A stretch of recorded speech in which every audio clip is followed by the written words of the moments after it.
Deuxième titre de ce 20h, la Poste de Côte d'Ivoire qui a une bonne santé grâce à ses réformes, notamment la mise en place de produits innovants.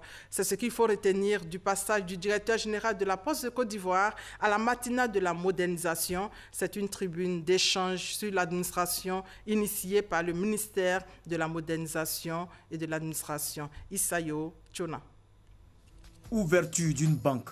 Rénovation des bureaux de poste à travers tout le pays. Mise en place d'une plateforme de commande des documents administratifs. De tout, assorti d'une restructuration et de la mise en place d'un plan social de l'entreprise. Ce sont autant de mesures permettant à la Poste de Côte d'Ivoire de jouer le rôle à lui assigné par l'État.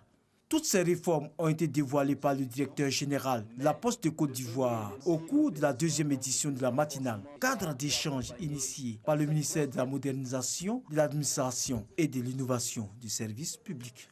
Il faut développer des services innovants pour permettre d'amener de la fréquentation dans les bureaux de poste. Donc on vous a parlé de documents.ci, mais aussi nous nous sommes invités dans le e-commerce, pas pour être, comme je disais, une société de technologie, mais pour réveiller notre activité d'acheminement de colis et paquets, parce que c'est là où on nous attend. L'émergence de la Côte d'Ivoire passe par une modernisation de tous les secteurs de l'administration.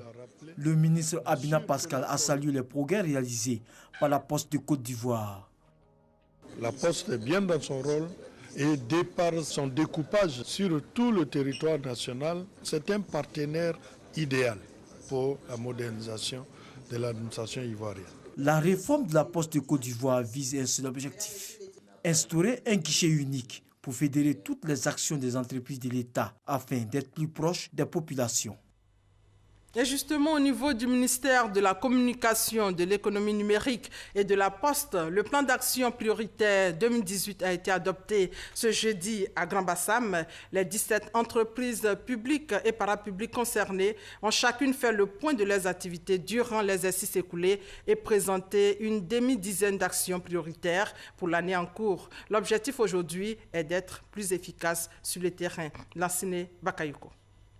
À travers cette rencontre stratégique, la deuxième du genre après celle de l'année passée, le ministère de la Communication, de l'économie numérique et de la Poste ambitionne d'instaurer dans les établissements sous sa responsabilité administrative un management de type participatif axé sur la performance. Il s'agit pour nous de travailler pour apporter des solutions, pour améliorer les conditions de vie de nos populations. Aucune de nos structures ne doit être une structure, j'allais dire, pour la forme, entre guillemets. Après avoir présenté les résultats financiers, les structures sous tutelle ont défini chacune 5 actions prioritaires. Toutes des actions de développement qui viennent meubler le plan d'action prioritaire du département ministériel. Un plan d'action 2018 à fort impact social qui devrait intégrer quelques innovations technologiques. Il est important pour ceux qui n'ont pas encore complètement pris le pli de s'y mettre. Il faut vraiment que chacun de nous soit un expert, entre guillemets, dans l'utilisation de ces outils. Pour une meilleure application des politiques élaborées de commun accord, des contrôles périodiques vont être effectués.